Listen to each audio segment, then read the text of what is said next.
বর্তমান ভারতবর্ষের প্রধানমন্ত্রীর নাম কি? নরেন্দ্র মোদী। আমার হিন্দু ভাই দাঁড়িয়ে আছে না নাই? একটু কথা জুড়ে আওয়াজ করে বললাম খুশি হতাম। আমার হিন্দু ভাই নরেন্দ্র মোদী ভারতের প্রধানমন্ত্রী, ছোট হোক বড় হোক দাঁড়িয়ে আছে। দাঁড়িয়ে দিল্লি থেকে কলকাতা যায়, দিল্লি থেকে আপনার আমেরিকা যায়, চীন যায়, লন্ডন যায়, পাকিস্তান যায়, ইরান যায়, ইরাক যায়, বাংলাদেশ যায়, সৌদি আরব যায়, কাতার যায়। ওই নরেন্দ্র মোদী দিল্লি, কলকাতা, বোম্বে থেকে যদি সারা বিশ্ব ওই আপনার ফ্লাইট দিয়ে যদি ভ্রমণ করতে পারি গাড়ি নিয়ে, ও যুবক ছেলেরা, ও গুরু গুরু বাবারা গো, এখনো পর্যন্ত তুমি দাড়িগুলো রাখতে তোমার কেন লজ্জা বোধ হয়? ভারতের একজন কবি যার নাম রবীন্দ্রনাথ ঠাকুর, তার ইতিহাস পড়বেন। রবীন্দ্রনাথ ঠাকুরের জীবনে কোনদিন দাড়ি কাটে নাই, বলেন ঠিক না ঠিক? বন্ধুরা আমার, রবীন্দ্রনাথ ঠাকুর তো মুসলমান না, রবীন্দ্রনাথ ঠাকুর তো আমার হিন্দু ভাই। কত বড় একজন শিক্ষিত মহাপণ্ডিত, একজন কবি, আর গদ্য পদ্য আমি পড়েছি। বন্ধুরা, রবীন্দ্রনাথ ঠাকুরের জীবনে কোনদিন দাড়ি কাটে নাই। রামদেব, রামকৃষ্ণ, কত বড় শিক্ষিত পণ্ডিত, তাদের ইতিহাস পড়বেন, তাদের চেহারা দেখবেন। রামদেবের জীবনে কোনদিন দাড়ি কাটে নাই, রামকৃষ্ণের জীবনে কোনদিন দাড়ি কাটে নাই, শ্রী শ্রী শঙ্করাচার্যের জীবনে কোনদিন দাড়ি কাটে নাই। ভারতবর্ষের একটা রাজ্য, এই রাজ্যের নাম হচ্ছে পাঞ্জাব। ওই পাঞ্জাবের মধ্যে হাজারো হাজারো লাখো লাখো মানুষ আছে। আপনারা বলেন তারা কি দাড়ি কাটে নাকি? সবাই বলেন তারা দাড়ি কাটে নাকি? তারা কি সবাই মুসলমান নাকি? আমার হিন্দু ভাইয়েরা, তারা যদি ওই পাঞ্জাবের মধ্যে তারা যদি সবাই দাড়ি রাখতে পারে, ও মুসলমানের বাচ্চারা, এখনো পর্যন্ত তোমার আমার খুঁটার মধ্যে দাড়িগুলো আসতে পারলো না। ওসমান গনি রাদিয়াল্লাহু তাআলা আনহু নবীজির জবান থেকে শুনে শুনে দাওয়াত দিয়েছেন। আল্লাহ রাসূল বলেছে, ঈমান আর আমলের পরে, ঈমান আর আমলের পরে দাড়ি নিয়ে যদি কবরে যেতে পারো, কঠিন কিয়ামত পর্যন্ত কবর আযাব আল্লাহ মাফ করে দিবে। এই দাড়ির কারণে যদি কবর আযাব মাফ হয়ে যায়, এখন আমি আপনাদেরকে জিজ্ঞেস করি, প্রশ্ন করি, দাড়ি রাখার দরকার আছে না নাই? সবাই বলেন, সবাই আওয়াজ করে বলেন, দাড়ি রাখার দরকার আছে না নাই? পর্যন্ত কেন দাড়িগুলো রাখতে পারো না? হাতে ধরে পায়ে ধরে বলে যায়, আজকে অন্তত তওবা করে নাও। তোবু ইলাল্লাহি তাওবাতান নাসুহা। জীবন ভরে অপরাধ করেছি, ভুল করেছি, দাড়ি কেটেছি, আর কোনদিন দাড়ি কাটবো না। ত্রিপুরা থেকে হুজুর আসিয়া বলেছে, দাড়ি নিয়ে কবরে গেলে দাড়ির কারণে কিয়ামত পর্যন্ত যদি কবর আযাব মাফ হয়ে যায়, আমি আর কোনদিন দাড়ি কাটবো না। সবাই দুই হাত তুলে আজকে ওয়াদা করেন আল্লাহর কাছে। সবাই হাত তুলুন, সবাই বলুন ইনশাআল্লাহ। আওয়াজ করে বলুন ইনশাআল্লাহ। হাত তুলুন বাবা। এটা আমার কথা না, আপনার কথা না বাবা রে। এমন এমন একজন মহাপুরুষ, মহান ব্যক্তিত্ব, যার জীবনে পৃথিবীতে একটি পাপ করে নাই, একটি মিথ্যা কথা বলে নাই, জীবনে কোনদিন একটা পাপাচার পৃথিবীর মধ্যে নাই। ওনার নাম জনাবি মুহাম্মদুর রাসূলুল্লাহ সাল্লাল্লাহু আলাইহি ওয়াসাল্লাম। পৃথিবীর সমস্ত মানুষের কথা মিথ্যা হতে পারে, এদিকে সেদিকে হতে পারে বাবা, নবীজির জবান দিয়ে যেই কথা বাহির হয়, আর এই কথার উপরে যদি আমল করতে পারো, তুমি এক নম্বর মুসলমান হয়ে ঈমান নিয়ে কবরে যেতে পারবা। জোরে জোরে কও সুবহানাল্লাহ। এক নম্বর হলো দাড়িগুলো রাখতে হবে। দুই নম্বর হলে মাথার মধ্যে টুকি দিতে হবে। আজকে মুসলমান মাথার মধ্যে টুকি দিতে চায় না। জুম্মার দিন মুয়াজ্জিন মসজিদে আযান দেয়, আল্লাহু আকবার, আল্লাহু আকবার, আল্লাহ মহান, আল্লাহ বড়। মুয়াজ্জিন যখন মসজিদের ভিতরে আযান দেয়, অনেক যুবক ছেলেরা আছে এখনো পর্যন্ত মাথার মধ্যে টুপি দিতে চায় না। তারা জুম্মার দিন ওযু করে ঘর থেকে বাহির হয়ে যায়, টুপিটা পকেটের ভিতরে রাখে। ওই মসজিদের ভিতরে দেওয়ার পরে পকেট থেকে বাহির করিয়া মাথার মধ্যে দেয়। এরকম কিছু মুসলমান আছে না নাই? আওয়াজ করে বলেন, এরকম কিছু মুসলমান আছে না নাই? বাবা, এটা অন্য কোনো সমস্যা না। এটা এই সমস্যা হলো তার ঈমানের কম জুড়ি আছে। ঈমানের কম জুড়ি থাকার কারণে এখানে পকেট পর্যন্ত টুপি থাকে। হাতে ধরে পায়ে ধরে কথাগুলো বলে যায়, বাবা মাথার মধ্যে যদি ঢুকিয়ে দিতে পারো, কঠিন কিয়ামতের ময়দানে সূর্যের তাপ মাথায় লাগবে না। বলো সুবহানাল্লাহ। 3 নম্বর দাড়ি সুন্নাত হচ্ছে বাবা, এই মাথার মধ্যে 5টা দাড়ি সুন্নাত। 1 নম্বর দাড়িগুলো রাখবে, 2 নম্বর মাথায় ঢুকিয়ে দিবে, 3 নম্বরে মুখকে খাটো করবে, আমার মতন কেচি দিয়ে ছোট্ট ছোট্ট করে রাখবে। অনেক যুবক ছেলে আছে মুখ দিয়ে স্টাইল করে, আছে না? মুখ দিয়ে মুসলিকে স্টাইল করে। আমি অনুরোধ করবো মুখ দিয়ে তুমি কোনোদিন স্টাইল করবা না, মুখ খাটো করবা, ছোট্ট ছোট্ট করে রাখবা। 3-4 নম্বরে মাথার চুলকে 3 তরিকায় রাখবা, না হয় আমার মতন ছোট্ট করে রাখবে, না হয় কানের লতি পর্যন্ত রাখবে, না হয় মন দিয়া ফেলবে। 3 তরিকায় যাই কোনো একটা তরিকা রাখবে। 5 নম্বরে তাই সুন্নাত হচ্ছে 5 ওয়াক্ত নামাজ পড়ার পড়বে। ওযু করার আগে তুমি দৈনিক কমপক্ষে 5 বার মাসওয়াক করবে। আমি অহংকার করে বলছি না, আমি দৈনিক 10 থেকে 12 বার মাসওয়াক করি ইনশাআল্লাহ। আমি ফকর করি না, অহংকার করে বলছি না। আমি আপনাদের নসিহতের জন্য এই কথাটা বলছি। আমার উস্তাদ যেই দিন বলেছিল ক্লাসের মধ্যে আমি 10 বার 12 বার মাসওয়াক করি, আমি আমার উস্তাদকে জিজ্ঞেস করলাম, হুজুর দৈনিক তো 5 বার মাসওয়াক আমরা করি, আপনি 10 বার 12 বার কিভাবে করেন? তখন হুজুর ক্লাসে বলল বাবা, আমি যখন ভাত খাই, খাওয়ার পরে মেসওয়াক করি, আমি যখন ওযু করি, ওযু করার আগে মেসওয়াক করি, আমি যখন ঘুমারে পড়ে যাই, ঘুমানোর আগে আমি মেসওয়াক করি, আমি যখন রাত্রে ঘুম থেকে উঠি, ঘুম থেকে উঠার সাথে সাথে মেসওয়াক করি। জোরে জোরে কোন সুবহানাল্লাহ। আল্লাহর রাসূল এরকম ভাবে আমল করেছে। আপনারা যদি পারেন আজকে থেকে মেসওয়াক আমল করবেন। জোরে জোরে বলেন ইনশাআল্লাহ। মেসওয়াকের মধ্যে 70টা ফায়দা আছে, 70 লাভ আছে। বাবারে 1 নম্বর ফায়দা হলো ঈমানের সাথে মওত হবে, শাহাদাত নসিব হবে। ঈমানের সাথে মওত হবে, এর চেয়ে বড় পুরস্কার পৃথিবীর মধ্যে আর কি হতে পারে? দৈনিক 5 ওয়াক্ত নামাজ পড়ার পূর্বে যদি তুমি দৈনিক 5 বার নামাজ পড়তে পারো, যেই দিন মওত হবে ঈমানের সাথে মওত হবে, এর চেয়ে বড় পুরস্কার দুনিয়াতে আর আছে নাকি? বাবা আপনাদের হাতে ধরে পায়ে ধরে বলে যাই, এই মাথার মধ্যে 5টি দাড়ি সুন্নাত। 1 নম্বরে দাড়িগুলো রাখবে, 2 নম্বরে মাথায় টুপি দিবে, 3 নম্বরে মুখকে খাটো করবে, 4 নম্বরে মাথার চুলকে 3 তরিকা রাখবে, 5 নম্বরে মেসওয়াক করবে, 6 নম্বরে দাড়ি সুন্নাত হচ্ছে পাঞ্জাবি পরবা। বাবা আজকে ছেলেরা পাঞ্জাবি পরতে চায় না, শার্ট প্যান্ট পরে অনেক ছেলেরা আছে না নাই? সবাই বলেন আছে না নাই? ও যুবক ছেলেরা, কথাগুলো মনে রাখিও। যদি তুমি পায়জামা পাঞ্জাবি পরো, আল্লাহর রাসূল খুশি হবে। যদি তুমি শার্ট প্যান্ট পরো, আমার কোনো আপত্তি নাই, আমার কোনো বাধা নাই। যদি শার্ট প্যান্ট পরো আর তুমি সুন্নতের সওয়াব পাইবা না। যারা পায়জামা পাঞ্জাবি পরতে পারলো 100 শহীদের সওয়াব নিয়ে কবরে যেতে পারবে। সুবহানাল্লাহ। 6 নম্বরে দাইমি সুন্নাত হচ্ছে পাঞ্জাবি পরা। 7 নম্বরে দাইমি সুন্নাত হচ্ছে দোনো হাত পায়ের নখগুলো সাফাই করা। 8 নম্বরে দাইমি সুন্নাত হচ্ছে হাতের নিচের বগলের পশমগুলো সাফাই করা। 9 নম্বরে দাইমি সুন্নাত হচ্ছে নাভির নিচের পশমগুলো সঠিক সময়ে সাফাই করা।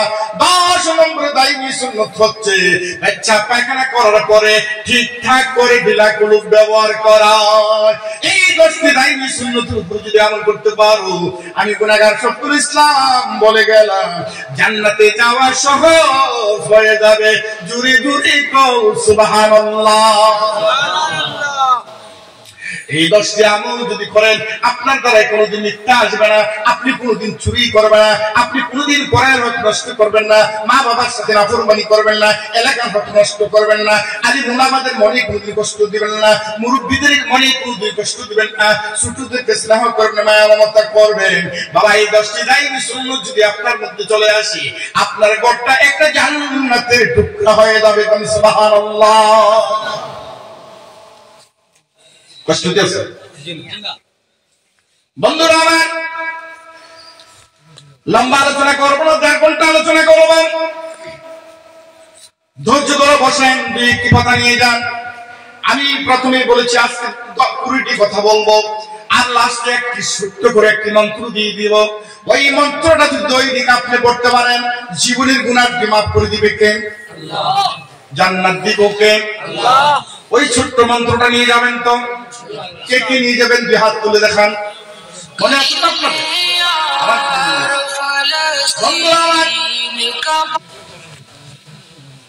তারপরে হলো 10টি কবিরা গুনাহ। আবার দুই হাত করে উপরের দিকে কষ্ট করে, অনেকের চোখে ঘুম আসছে, হাত পেটে ঘুম চলে যাবে। হাত তুলে এভাবে লাড়া দেন তো দেখি, বাস হাত মানে ক্লান্তি চলে যাবে, এই জন্য হাতটা লাড়া দেওয়া।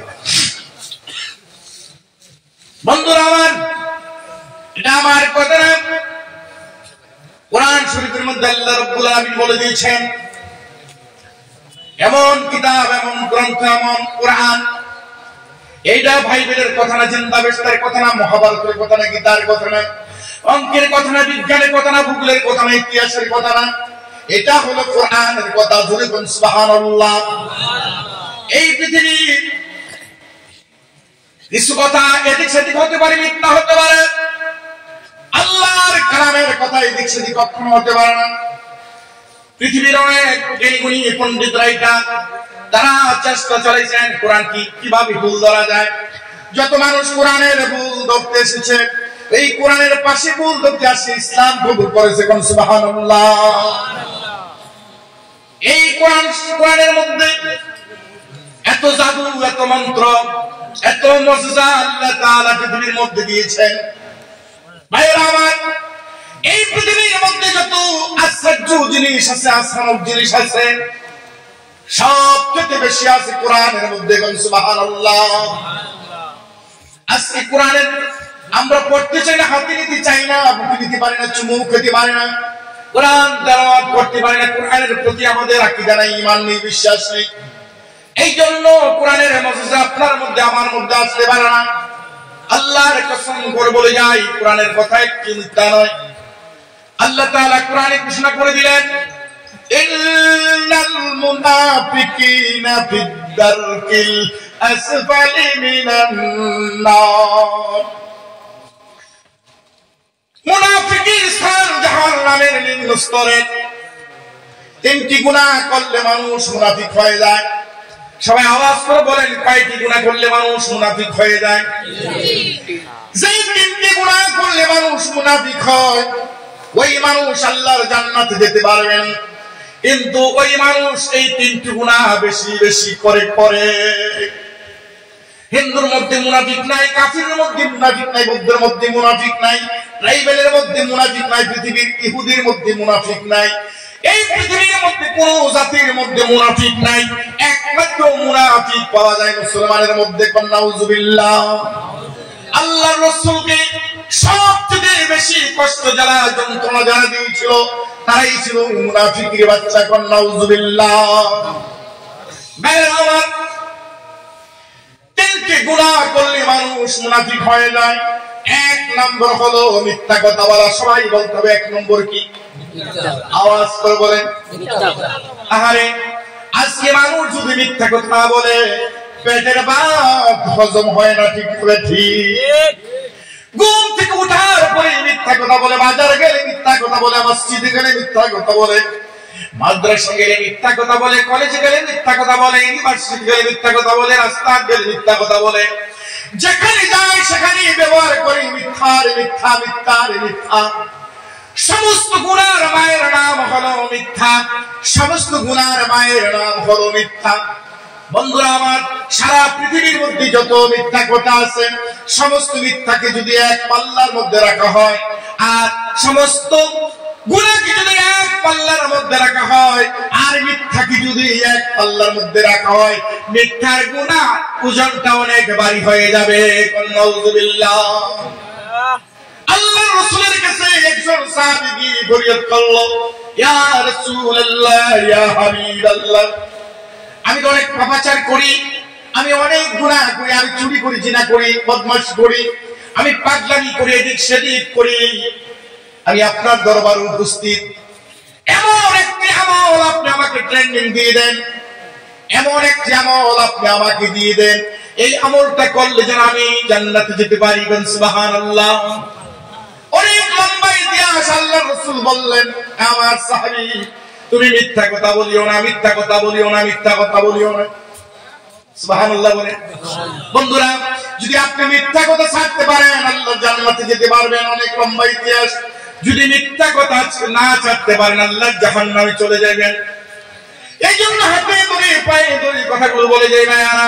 তিনটি বড় মারাত্মক কবিরা গুনাহ। 1 নম্বর মিথ্যা কথা বলা যাবে না, 2 নম্বর আমানতের খেয়ানত করা যাবে না, 3 নম্বর ওয়াদার খেলাফ করা যাবে না। মুখস্থ করেন ভাইরা আমার।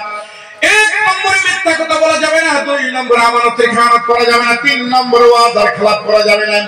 এই তিনটি গুনাহ বড় মারাত্মক কবিরা গুনাহ। মুসলমানের সন্তান আজকে এই তিনটি গুনাহ বেশি করে। এই তিনটি গুনাহ যদি আপনি করেন জাহান্নামের তলদেশে আপনি বসবাস করতে হবে ভাইরা আমার।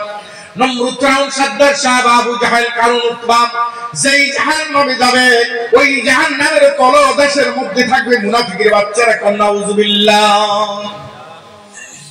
আপনাদের কষ্ট হইতেছে? লম্বা আলোচনা করব না তো, দেখুন ছাত্র ভাই একটু ধৈর্য ধরে বসো। সুবহানাল্লাহ ওয়ালহামদুলিল্লাহ ওয়ালা ইলাহা ইল্লাল্লাহ। জোরে সুবহানাল্লাহ ওয়ালহামদুলিল্লাহ ওয়ালা ইলাহা ইল্লাল্লাহ। একটু জোরে সুবহানাল্লাহ ওয়ালহামদুলিল্লাহ ওয়ালা ইলাহা ইল্লাল্লাহ। সময়ের ভিতরে মা একসাথে বাবা আমার করে যায় কষ্ট দিন। অনেক দূর থেকে এসেছে মুসাফির মানুষ। আরো তিনটি কবিরা গুনাহ। ইন্না শিরকা লাযুলমুন আযীম। শিরক মস্ত বড় অপরাধ। আজকে মুসলমানের সন্তান শিরক করে, ওই মাজারে যায়, মাজারে গিয়ে কি করে? আগরবাতি দেয়, মোমবাতি দেয়, সালুবাতি দেয়, মুরগ দেয়, হাঁস দেয়, গরু দেয়, ছাগল দেয়, টাকা দেয়, পয়সা দেয়, টাকার মান্নত করে। ওই মাজারে যাওয়া, মাজারে সেজদা দেওয়া, মাজারে কোন মান্নত করা, এগুলা হলো শিরক। ও হাইলাকান্দির ভাইরা, যদি তুমি মাজারে যাও একমাত্র জিয়ারত করতে পারবে। কোনদিন মাজারে কোনো টাকা পয়সা মান্নত করবে না, টাকা পয়সা দিবে না, মুরগি দিবে না, গরু দিবে না, বকরি দিবে না। বাবা যদি এই সমস্ত কিছু দিতে ইচ্ছা হয় একমাত্র এই নবীর ঘরে, 3 নবীর ঘর মাদ্রাসার মধ্যে দিবে। বন্ধুরা আমার, ওই মাজারে যদি সেজদা দেয় সমস্ত কিছু দাদা হলে শিরক হবে। এটার সাথে আরো মারাত্মক 2টা কবিরা গুনাহ আছে। 2 নম্বরে কবিরা গুনাহ পায়ের টাকনোর নিচে কাপড় পরা কবিরা গুনাহ। 3 নম্বরে কবিরা গুনাহ হলো জিনা। জিনা জিনা জিনা এখন বাজারে এত সস্তা হয়ে গেছে। অনেক ছেলেরা মেয়েরা জিনা করে, মা জানে বাবা জানে। মা বাবা জানার পরও মা ওই ছেলের মেয়ের সহায়তা করে না। ও বৃদ্ধ বৃদ্ধ বাবারা, হাতে ধরে পায়ে ধরে বলে যায়, যদি তোমার মেয়ে উপযুক্ত হয়ে যায় সঠিক সময়ে শাদীর ব্যবস্থা করে দিবে। তোমার ছেলে যদি উপযুক্ত হয়ে যায় অতি তাড়াতাড়ি করে তার শাদীর ব্যবস্থা করে দিবে। কোন কারণে যদি তোমার ছেলে তোমার মেয়ে জিনা করে, কঠিন কিয়ামতের ময়দানে মনে রাখিও ও মা বাবা, ওই ছেলে আর মেয়ের সাথে জিনাকারের কাতারে দাঁড়াতে হবে। নাউযুবিল্লাহ। বন্ধুরা আমার, শিরক করা যাবে না, পায়ের টাকনোর নিচে কাপড় পরা যাবে না, জিনা করা যাবে না।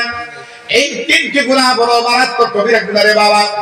প্রথমে 3টি বললাম, এখন 3টি, আর 4টি বড় মারাত্মক কবিরা গুনাহ। গভীর মনোযোগ। এই 10টি কবিরা গুনাহ থেকে যদি তুমি বাঁচতে পারো, ওই যে কাগজের মধ্যে লিখেছে সহজ করে কিভাবে আল্লাহর জান্নাতে যাওয়া যায়, জান্নাতে যাওয়ার সহজ উপায়, এসে সহজ উপায় আমার কাছে আর নাই, আমি খুঁজে পাই না।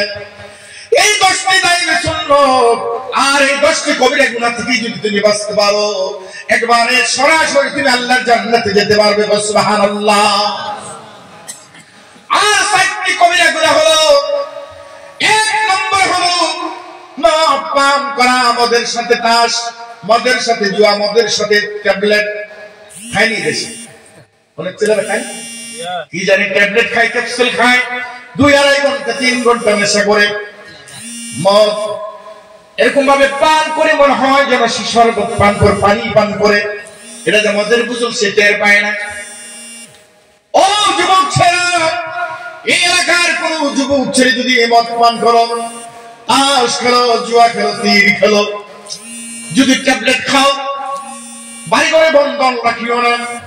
আমি জানি না হাইলাকান্দির মধ্যে বন্ধন আছে কিনা। আমাদের ত্রিপুরা রাজ্য এবং কলকাতার কথা বলছি, প্রায় বাড়ির মধ্যে বন্ধন চলে গেছে। আফসোস আফসোস আফসোস। যদি এলাকার মধ্যে বন্ধন আসছে, যদি এখানের মধ্যে যদি কারো ঘর বন্ধন থাকে, আজকে তো বর্তমানে কালকে উড্র করে দিবেন। এই বন্ধনে যদি জড়িত থাকেন আর এই অবস্থায় যদি আপনার মৌত হয়, মরণ হয়, মনে রাখেন আপনার কপালে লিখে আছে জাহান্নাম জাহান্নাম।